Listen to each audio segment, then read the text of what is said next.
All right, Proverbs 31.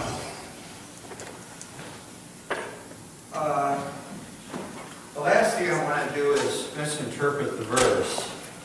But you know what? There could be a day that I come in here and misinterpret the verse, and then the whole evening was just one big awful. We wanted it to be a blessing for women today. And I really meant last week to be a blessing too about the drip, drip, drip. You know, that if you're a dripper, stop dripping. Proverbs 31, verse 14. And, Switch on, please. oh, sorry. Switch on.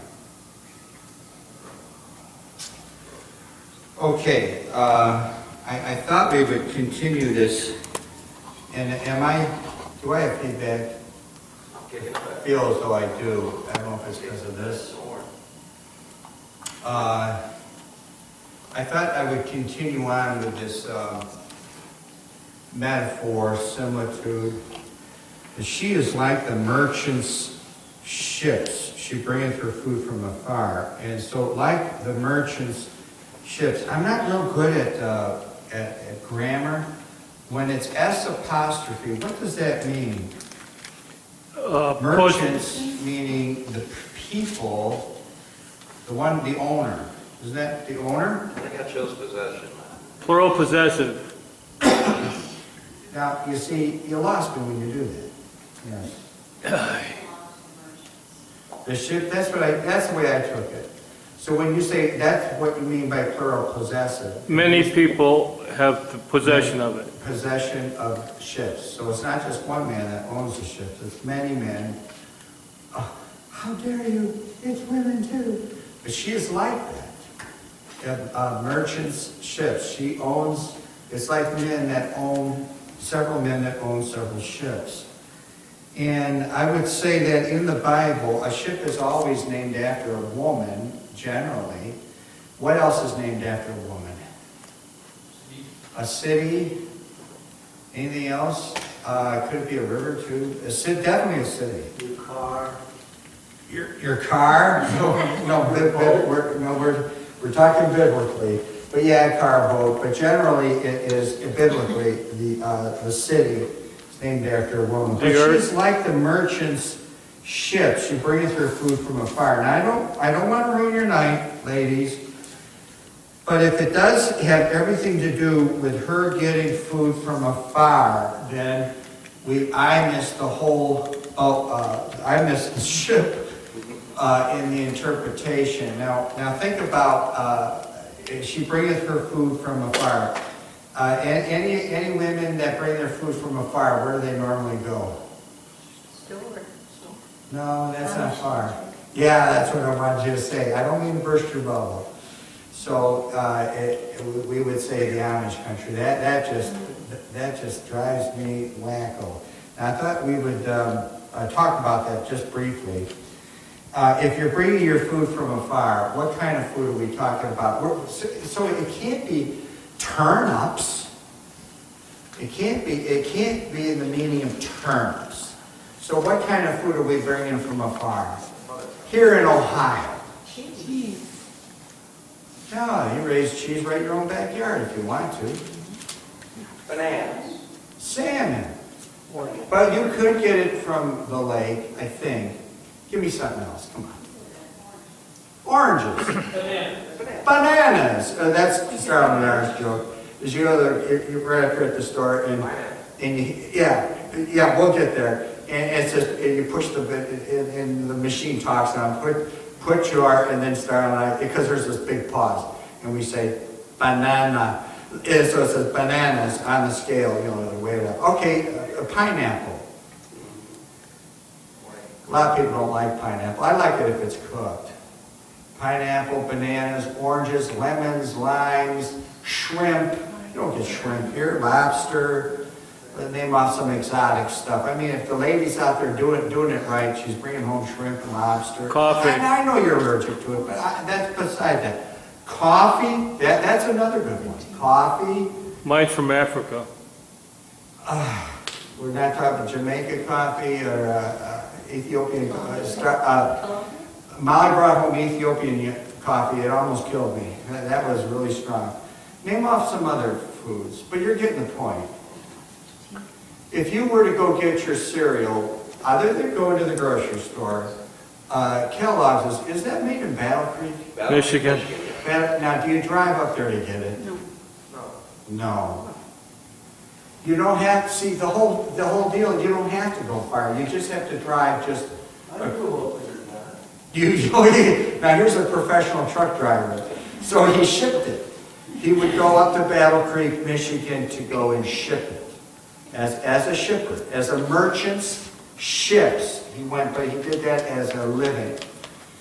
So if you want shrimp, lobster, bananas, whatever it is, your kiwi, anything else we can think of real quick? Coconut. That's another good one. You go up here to the street, up the street, and you can buy it. Now I haven't seen coconut in the store, but I'm sure we could find it. We could find the coconut. Maybe at, what's the high food? No, the high food. Heinen's. Heinen's, maybe find it at Heinen's, I don't know. But if we applied it back then, you would have to be, she is like, now this is a similar to, it doesn't mean she got in a ship, hired a ship out and went and did those. But she bringeth her food from afar.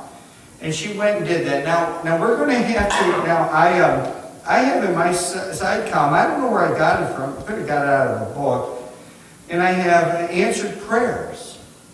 You get your food from afar, your prayers could be answered from afar, right? You lifted it up and your prayers got answered via heaven, and it went up that way. So she is likened unto the merchant ship. So the whole thing is, our similitude is going to be geared around that. Father, now bless our preaching tonight, and that maybe we can get some good out of this, that it will help the ladies in giving them hope and purpose and, edification for them in their role now. In Christ's name I pray. Amen. Who's the great shipper in America? He built the mansion in the hills. Vanderbilt. Vanderbilt. Now that was I should say he did. That was the grandson. But Vanderbilt. Anybody knows how he got his money? Railroad. Yeah. Now before that, but yeah, it was railroad. Now I understood on listening to Paul Harmon that the man never rode on a railroad. Now, I don't know how true that is, that it was many, many years before he even got on a rail. He owned it. But Steamship. all right, we're getting close. Before that, it was something else. Package. No, how did he get the money to get the ship? Inheritance. We're close. Distant relative. Very close. Now, he borrowed $100, I believe, from his grandmother. A lot of guys started that way. Yeah. Pardon? Several famous and People get started. All right, now, you know the saying, it takes money to make money. It takes money to make money. But you can have money or you can inherit money, and what do most people do when they inherit the money? They spend it, blow it, lose it. It's shortly gone. It's just a fact. Oh, later. You're gonna love it. You're gonna like this. Okay, I'll love you for it. Trump did the same thing. He borrowed money from his grandfather or something. And got started. Well, his dad was in the business too, I think. Somebody. But he enhanced it. He borrows $100. This was on Paul Harvey, the rest of the story, or the son of Paul Harvey. He borrows the $100. You're dead. I know. I can't believe it. He borrows the $100. Anybody know what the $100 was equivalent at the time? It was equivalent to what? 10,000. It was equivalent to a man's salary for 1 year. So that was a lot of money. Now, how did Grandma get the money? I don't know. That wasn't in the story. He borrows $100. He then buys a ship, some kind of a ship. Now, was steam invented at the time? I don't know. England had it.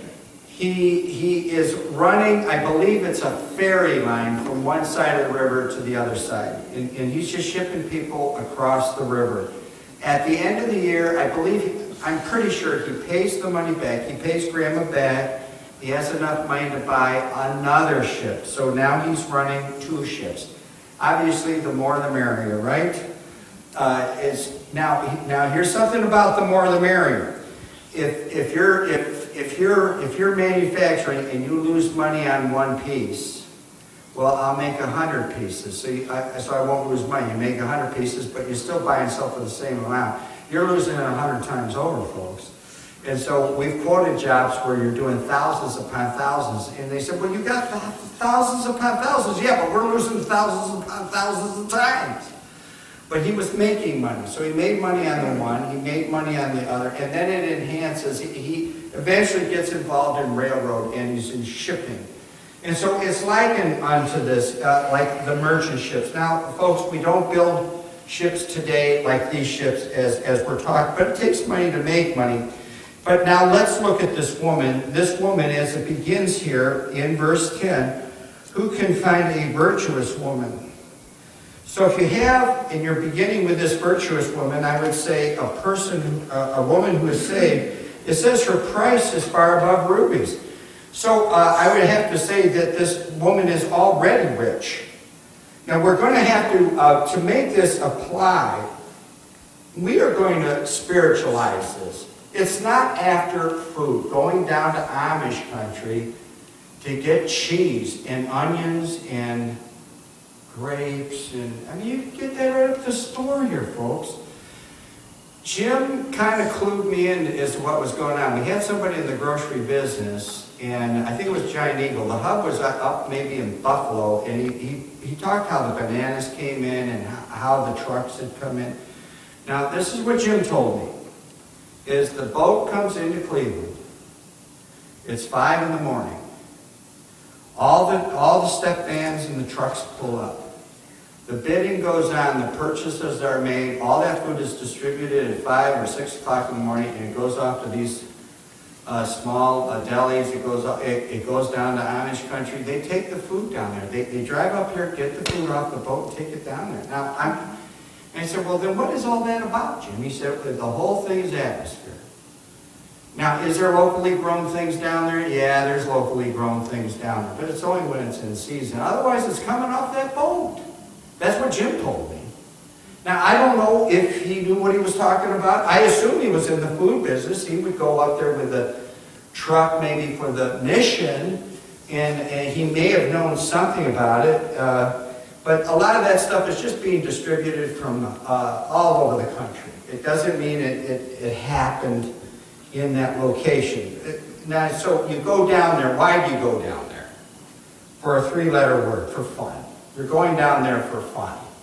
It's a release. You have fun doing it. Oh, later, brother. All right, so she who is valuable, and her price is far above rubies, can be of more value because she is like the merchant's ships. And as I wrote down here is that a prayer, it can bring in a reward from afar. So I thought I would write down all the things that have things to do with shipping or with a merchant ship. And we're not talking the Mayflower, the Santa Maria, the Anna, the Nina, the Pinta, and the Santa Maria. I got to get to the song to know the names of the ship. But there were ships that are made specifically for shipping. Not ones with guns on, but for the sake of shipping. In the case of Vanderbilt, our first point here, none of this is going to rhyme. I just decided I'm just going to write these things, is that she sees the opportunity to become rich, and spiritually rich. There is an opportunity. He who hesitates is lost. When opportunity knocks, how's the rest of the saying going? When he goes through the door, opens the door. He answers the door. What did you say? he opens the door. When opportunity knocks, he opens the door. All right, so for the most part, when opportunity knocks, most people don't own businesses, they work for a business. So as a general rule, when opportunity knocks, people are hesitant to go through the door because of the risk involved. There is definitely risk, but this woman sees an opportunity of being in business. Now, obviously, we're not making this a physical or an economic business. We're making this into a spiritual thing. That there is opportunity. There's opportunity in being a Christian. Opportunities that we have. So then the other is, if she's like the merchant ships, she sees the shipping business. So she can, by example, see what others have done. She sees an example of what has taken place with other people, that others have done so. All right? Somebody recently wants to get into can't think of who it is, somebody we know, wants to get into the landscaping business, and they want advice. It doesn't matter who it is. And so they see opportunity. They see by examples others are doing it. It's somebody that we know. It was a friend at one time. Bollinger. And they see, he has been asking. And so they want advice. So by example, they see what has taken place. And don't look cross-eyed at me. It's only money. If you're looking cross-eyed at me. Okay. I thought it was you. By example, they see that others have done well. And so they see, this woman sees that other women have done well in this Christian walk. The opportunity is there, and they see by example that other women have been very, very successful at this.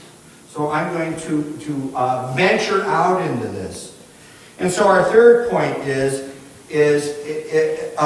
folks, you're not going to fall into this.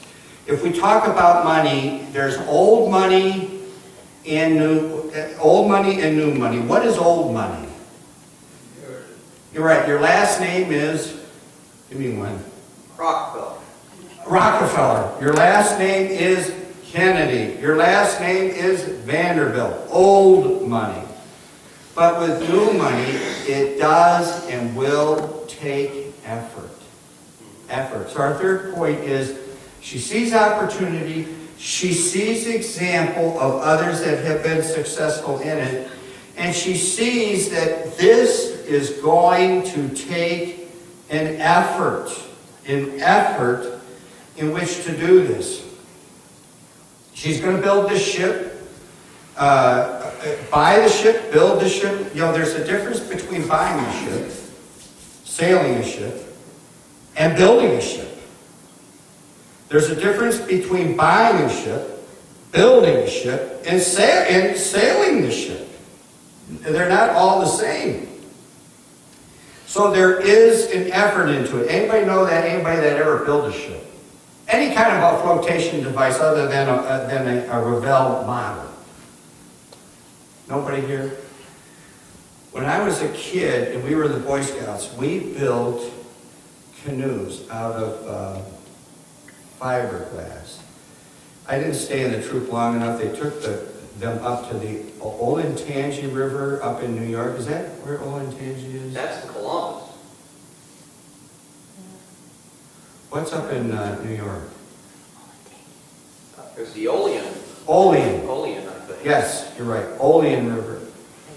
Olentangy runs through Columbus. Olean, right? It was New York. Out of fiberglass. What we were doing after every Saturday afternoon, and we worked with that stuff. I never knew what that was like, man. We would soak it in this resin and plaster it up on this frame, and we were building. I mean, that's as close to shipbuilding as I ever got.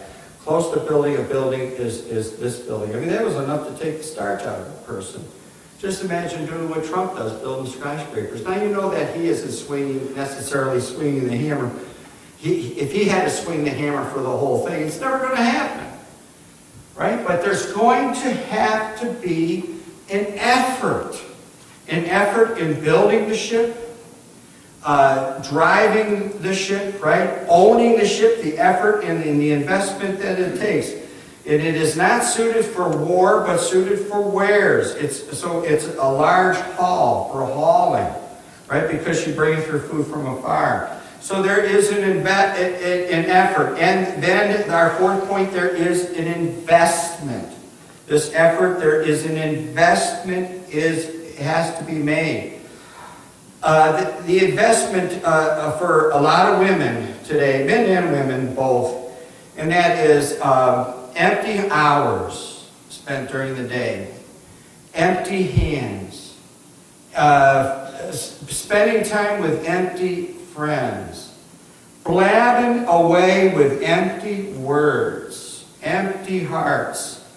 And then in the end, in other words, it's just a whole pile of emptiness, and nothing is accomplished through their life. You want the hall to be full with wares, not emptiness, but edification and encouragement for others that are around. I mean, there's all kinds of things we can put in this ship. So there is going to be this investment. Now, to build the ship, can you build it overnight? You see, so it's going to take a long what? A long time. Greg, you got it. It's going to take a long time. This is not, Rome wasn't what? Built what? In a day. I think Hank Snow sings that. Rome wasn't built in a day. And that is an old saying, isn't it? Rome was not built in a day. To build this, it's going to take a lot of time. Now, if you don't take a lot of time to build it, you're just going to have a haphazard built shack. Or a boat that's not going to float well. Anybody know what you do with a wooden boat before you launch it? You got it all done. You could say I don't know what they put in. What do they call that? Caulking. Yeah, caulking. What are those boards called? Lamp boards, or I don't even know what they're called. But you can build this ship. You could put the caulking in. Is it going to hold water? You have to have the wood swell. Yeah, so what do? Where does the water first go? Inside. Yeah, the ship is dry docked. It's not in the water. And I own a boat. I took the boat out once. The moment it came out of the water, what did I put on it? 2 words. For sale sign. Sail. We wanted to get rid of it. Yeah, my dad owned it. We never went fishing again. The moment he owned a boat, that fishing was over. Slap your $5 down and row out there, man. Don't own the boat. Well, the first thing you do with the boat is you put the water in the boat. And what's going to happen? All that water is it's draining out like a sieve. You never heard of anything like that? Or you have? So the water's draining out like a sieve until the boat swells up, and where all the caulking was, all those joints swell up until it becomes drum tight. Drum tight. Then you open up the petcock, all the water's drained out. Now you're ready for sailing. You're ready for sailing. I thought we were going to swamp. I thought we were going to be on Channel 8.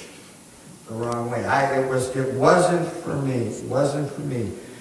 But to build this boat, to learn how to sail, what's the hardest kind of sailing to do? You got a brother who's in it. I don't know anything about sailing. But what is the hardest thing to do if you have a sailboat and the wind is blowing in your face? And I want to go that way. Yeah, but what's that called? Sailing. It's called tacking. Don't ask me how it works. It pushes you to the side, but you go back and forth. It takes longer.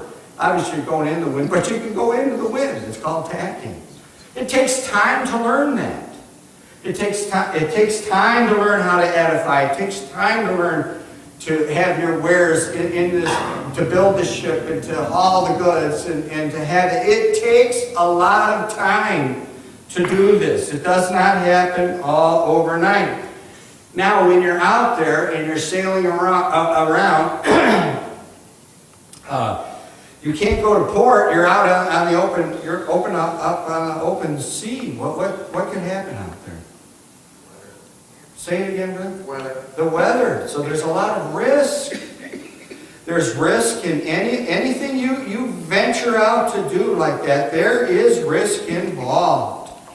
There's risk involved. So who's going to bring these trials and tribulations your way? Huh? There is two people that could bring this your way. Who could bring the trials and tribulations your way? Yeah, the Lord. You're right. Those are the two people. The Lord and Satan. Satan wants you to sink. The easiest thing to do is to quit. I give up. I can't make it. Kid, go to bed. Tomorrow's another day. Tomorrow's another day. And you pick up yourself and you go for it again. Tomorrow's another day. Satan would want you to fail. That is his main goal. And then the other is the Lord. A faith that cannot be tested cannot be trusted. Right? So it's kind of like Danny's not here today. He did take me up and I did fly the plane. You fly this plane and I don't know how many lessons you take. You take lessons but when you go up, what's that called? When you finally go up yourself. You solo. You solo. All right? I think I'd be a little nervous. Nobody's with me. You circle the field, you come down. So that's the Lord. When you're soloing, a faith that cannot be tested cannot be trusted. Cannot be trusted. All right? So the weather could be not in your favor. The waves. I've heard of 50-footers out in the ocean. How big are they out in the lake? I've heard of 10-footers. Are they bigger? They bottom out. 12-footers? There could be 12-footers. Now, how do those oar boats get through, by the way? And they get through there. Anybody know where they're sailing? What that's called? A shipping lane. So now they navigate. I don't know if they're navigating by the sun or GPS, but they're navigating. Before GPS, how are they navigating? Stars. Stars at night or the sun during the day. They're navigating down a shipping lane. What then has to take place in that shipping lane all the time? There are people out there 24 hours a day doing it. Watching. To keep the shipping lane open. Anybody know? They're dredging. Oh. I'm pretty sure that there are ships out there that are continuously dredging this. I don't think they're scooping it up. I think they're moving it to. They either could be putting it and hauling it, or like a giant vacuum sweeper, they sweep it up and then it's pumped to the side to keep that open, because otherwise the ship will bottom out. Because the bottom is always shifting. So you've got weather, waves, wind. You've got the tide. You've got the depth of the water. You have the current. There's all kinds of things that could, and desire to shipwreck you, and to you maroon on an island. All kinds of things that can happen, that can abort or try to make you quit. Make you quit.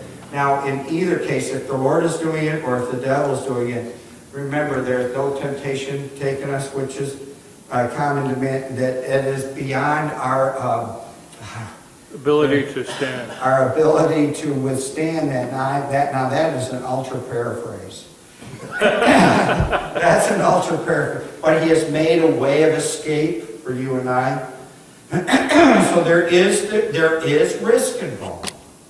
But anything worthwhile getting always has risk involved. So anytime, when I was buying and selling, and I did do a lot, I don't buy and sell anymore. I do not do that.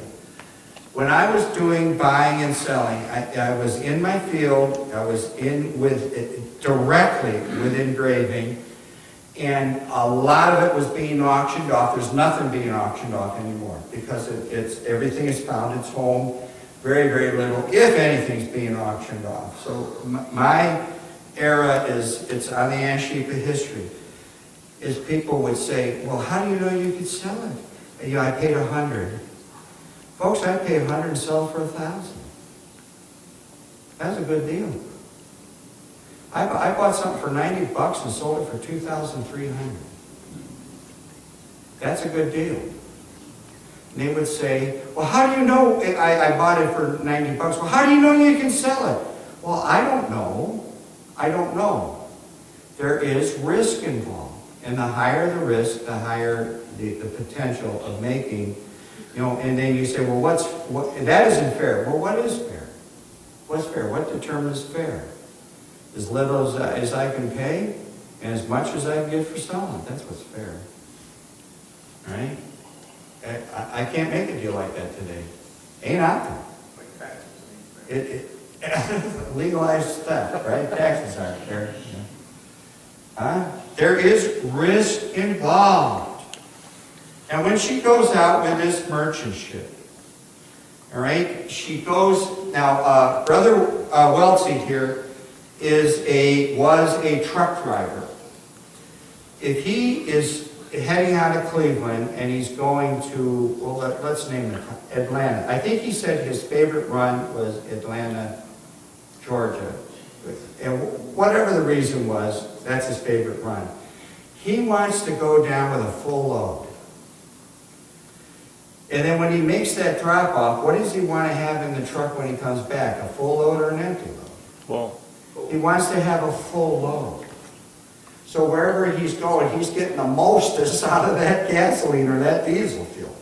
Full load going down, even a partial load, anything to offset the cost of his time and material. I don't think he ran for a firm. He owned it himself. I believe it was his own personal business. But it says here, bringeth her food from afar. So you may have gone empty. The ship left port empty. A whaling ship, when a whaling ship leaves port, do they leave full or empty? They leave empty. When they return in the fall, they want to return, I would assume it's fall, they return what? Full of whale oil. Right? They return full of whale oil. All right, so our next point here is there is an exchange. We exchanged, we went to make this purchase. It says here, bringeth her food from afar. So let's assume she went in this merchant ship and she goes, the hull is empty, and she's exchanging something for the food. Well, it's hardcore cash for the food. So there's an exchange. Folks, we need to exchange the flesh for the spirit. Exchange the flesh for the spirit. There's so much of the flesh that we manifest and just focus on instead of the spirit. Instead of the spirit. How's the Lord been treating you? If you talk to Brenda, she might give me a blessing, Brenda. I didn't have a stroke. The doctor said 4 strikes, and I'm 100% back to where I was. All right, so Brenda comes in here and she said, the Lord is really blessing. I didn't talk to Brenda today, but generally, see, she's not saying. She did come in here and say, hey, did the Cats win on Friday night? Yeah, She didn't. She didn't. No, he might, but she didn't. All right, but did the Cavs win? And she didn't say that. She said, no, the Lord blessed me. I didn't have a stroke. She exchanged the flesh for the spirit. See?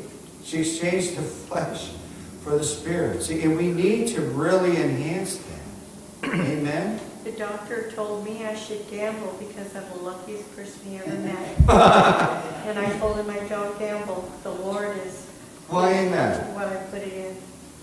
All right. Now, our next thing with the merchant ship. Now, when you go out, how do they find? Captain Cook went. That guy had guts, man. To venture out, sail around the world. That guy had guts. Marco Polo had guts. Some of these men had guts. When you get in that ship and you go sailing, and you go to this port, you go to that port. Our next point here is we go exploring. It's like going for a Sunday car ride. People don't go for a Sunday car ride like they used to. Not like 50 years ago or 100 years ago. They don't go for a Sunday drive. You look, I wonder what's down that road. I wonder what's down this way. If you're on a bike ride out, hey, I wonder what's over there. You go exploring. You're going exploring, looking for more exotic foods. Where's the best place for a lady to go exploring other than the Bible? There's something new in there to explore all the time. Right? I mean, if we want to spiritualize this, we can go exploring. Exploring. Right? We go out in the neighborhood, we go exploring, meeting people. You know, you meet people at your work, and this one's a Christian, that one's not. You meet all different kinds of people. So, in this merchant ship, you're going to go explore everything to do with shipping, a merchant ship, what you can do with it. We're not talking about a canoe. We're talking about a ship here. Something that is substantial. Lady, don't underestimate yourself. You are substantial and very important in the lives of other people. All right? If the three went, the Nina, the Pinta, and the Santa Maria, how many made it? Did any of them make it? Which one landed? Who remembers the story? The Nina, the Pinta, the Santa Maria. They lost one. One of them burned. They lost one. Yeah, they lost one. Now, where did it happen to those people? They went and got on the another one of the two ships. All right? You are substantial. All right? This is an adventure. You've got to realize that you are on an adventure. This is an adventure. And so when the ship goes out and you're left in port, and you're the owner of the merchant ship. You're not the owner. You hired a captain and a crew, first mate, and they went out, and they're going to bring in all these exotic spices and exotic foods. You every day you go out and you're looking, and you are always what? It starts with an H. Right. You're always hopeful. The ship is going to come in. You're hopeful. Well, folks, that things happen in our life, my life personally, with people that we know. Yeah, but we're always hopeful that the ship is going to come in, folks. We're hopeful. Hopeful that the ship will come in. Amen? And that there will be a happy ending to all of this. Listen, when the ship doesn't come in, you know, when the ship sinks, man, all hope is gone, man. Is that the ship is going to come in. We're hopeful. And when you see the ship coming in, all right, our last point in that, when your ship came in, there is a reward, right? I forget how they would go bankrupt. I don't know if this is in the Carter day and age. The tankers would sit outside I don't know how this works. The big tankers come in.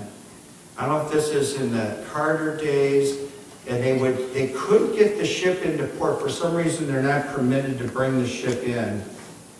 And the ship with their wares are sitting outside of port, this oil or crude oil. And if it sits out there so many days, they go back. To me, the whole thing's a scam. Somebody is undercutting somebody, trying to put people out. And some of these guys go broke because their ship can't come in to unload. I don't know how that works. I don't know. It sounds like gangsters to me. The price of oil was fluctuating so much then. Maybe that's why. Maybe they held it back or whatever. I don't know. Yeah, it would be going up and down like a yo-yo. But your ship came in, and the rewards are going to come in. You say, I have no money. I can't make this. Folks, you can make this investment.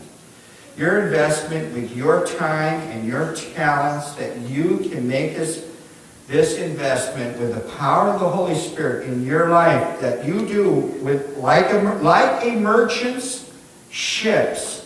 There is an opportunity out there, and you've seen examples of others that have been successful. It is going to take an effort and an investment on your part.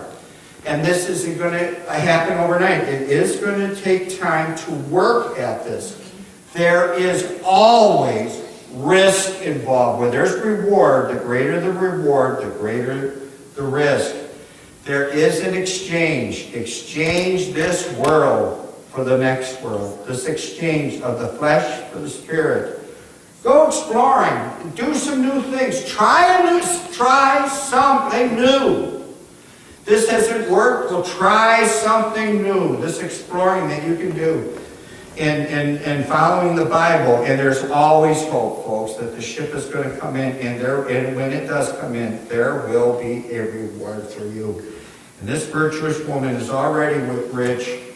Money makes money. You trusted Christ, you're already rich, and you can make more at it and be used for the glory of Jesus. And you will be, just as it says, she is like the merchant's ships. Shake hands before leaving.